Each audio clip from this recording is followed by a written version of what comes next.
Hello Shivdev.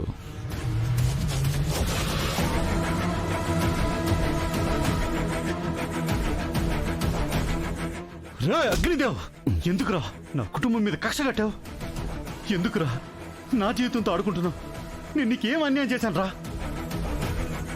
ఏం ద్రోహం చేశాను రా? నువ్వేం చేయలేదు పెద్దనాన్న.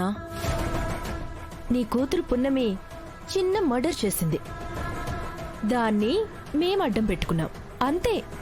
ఛీ, మీరు మనుషులేనా? అసలు మీకు మానవత్వం అనేది లేదా? తండ్రి కూతుర్ని విడదీసి మీరేం సాధిస్తారు? ఏం మిగిల్చుకుంటారు? ఆవేశపడ్డం వల్ల బీపీ పెరుగుతుందేమో కానీ సమస్య పరిష్కారం అవ్వదన్నయ్యా. రే, నువ్వు చెప్పినట్టుగానే పొన్నుమి నా కూతురు అన్న నిజాన్ని శాశ్వతంగా నా గుండెల్లోనే సమాధి చేస్తాను. ముందు ఆ వీడియో డిలీట్ చేయరా. ఎందుకు? వెంటనే వెళ్ళి నువ్వే నా కూతురువమ్మా, నేనే నీ తండ్రినమ్మా అని చెప్పుకోవడానికా పెద్దనాన్న? నేను నీకు మాటిస్తున్నానమ్మా, నేను చచ్చేంత వరకు నేను పున్నమి నాన్నని మాత్రం చెప్పను. ఈ శివదేవయ్య మాటిస్తే ప్రాణమైన వదులుకుంటాడు తప్ప ప్రాణం పోయినా సరే మాట తప్పడు. అది మీకు తెలుసు కాబట్టి ఆ వీడియో డిలీట్ చేయండి ప్లీజ్. మీకు దండం పెడతాను. సారీ అన్నయ్య. మాంత్రికుడి ప్రాణాలు సప్త సముద్రాలు దాటిన తర్వాత చిలకలో ఉన్నట్టు నీ ఆయువు పట్టు ఈ వీడియో రూపంలో నా చేతిలో ఉంది. ఇది ఉన్నంతకాలమే నిజాన్ని నీ గుండెల్లో దాచుకుంటా. లేదని తెలిసిన మరుక్షణమే పున్నమికి నిజం చెప్తావు. కాబట్టి నువ్వు నేను ఇద్దరం సచ్చేంత వరకు ఈ వీడియో భద్రంగా నా దగ్గరే ఉంటుంది. అవును పెద్దనాన్న, మీరు మాట మీద నిలబడి నిజాన్ని దాచినంతకాలం ఈ వీడియోని మేము దాస్తాం. మీరు నిజాన్ని బయటపెట్టిన మరుక్షణమే మేం కూడా ఈ వీడియోని బయట పెడతాం. సో ఈ వీడియో పోలీసుల చేతికి వెళ్ళాలా లేదా అంది మీ చేతుల్లోనే ఉంది. బాయ్ అన్నయ్య.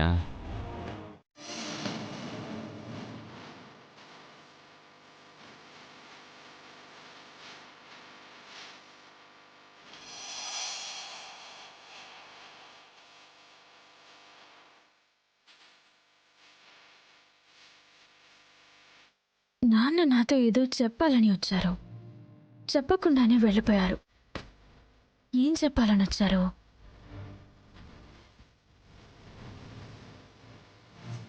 పునమి, ఎందుకు మీ నాన్న గురించి ఆలోచిస్తూ బాధపడుతున్నావు? ఒకసారి ఆయనకి ఫోన్ చేసి కనుక్కో, విషయం ఏంటో తెలుస్తుంది కదా. అలాగే వకీల్ సాబ్.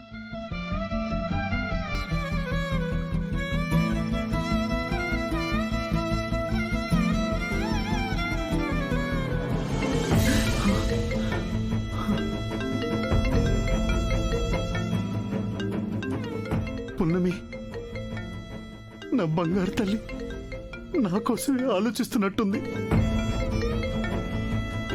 ఇప్పుడు ఫోన్ లిఫ్ట్ చేసి తనకి నేనేం సమాధానం చెప్పాలి? ఏం చెప్పాలి నాకు అర్థం కావట్లేదు. ఎలా? నాన్నా,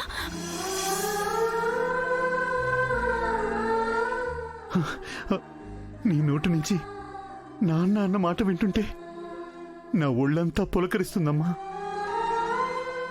కానీ ఏం చేయను, నేనే నీ తండ్రిని అని చెప్పుకోలేని దుస్థితిలో ఉన్నాను. నాన్నా, నా మాట వినిపిస్తుందా? హలో నాన్నా. వినిపిస్తుందమ్మా, చెప్పు. ఏంటమ్మా? ఇలా అడుగుతున్నానని తప్పుగా అనుకోకండి. మా ఇంటికి వస్తే అమ్మమ్మ గారు తిడతారని తెలుసు, అవమానిస్తారని కూడా తెలుసు. అయినా కూడా నన్ను వెతుక్కుంటూ వచ్చారు అంటే దాని వెనకాల ఏదో బలమైన కారణమే ఉంటుంది అని నా అనుమానం. నాన్న, నిజం చెప్పండి, మా ఇంటికి ఎందుకు వచ్చారు? ఏం చెప్పాలని వచ్చారు? ఎందుకని ఏం చెప్పకుండా వెళ్ళిపోయారు? చెప్పండి నాన్న. 20 ఏళ్లుగా ఏ తండ్రి కోసమైతే నువ్వు నిరీక్షిస్తున్నావో ఆ తండ్రిని నేనే అని చెప్పనా? నువ్వే నా కన్న కూతురు అని చెప్పుకోలేని దురదృష్టవంతుడని చెప్పనా? నాన్నా అడుగుతుంటే ఏం మాట్లాడరేంటి? నాకేదో చెప్పాలని వచ్చారు, అంతలో ఎవరో మీకు ఫోన్ చేశారు. దాంతో ఆ నిజం మీ గుండెల్లోనే దాచుకుని వెళ్ళిపోయారు.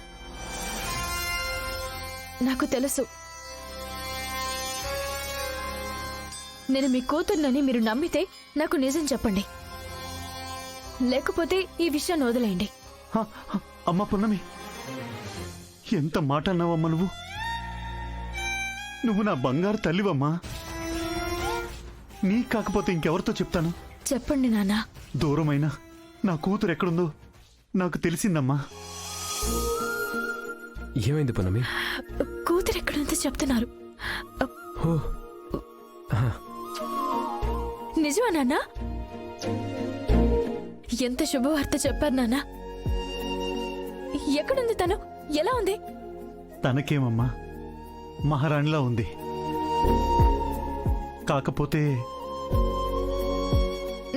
కాకపోతే ఏం లేదమ్మా, కానీ నేనెప్పటికీ కలవలేను. ఏం మాట్లాడుతున్నారు నాన్న? కూతురెవరో తెలిసాక కూడా ఎందుకు కలవలేరు? ఎందుకంటే తను నేను కలవలేనంత దూరంలో ఉన్నామమ్మా. ఏం మాట్లాడుతున్నారు నాన్న? మీకున్న డబ్బుకి స్తోమతికి ఈ భూప్రపంచంలో ఎక్కడున్నా వెళ్ళి కలవగలరు.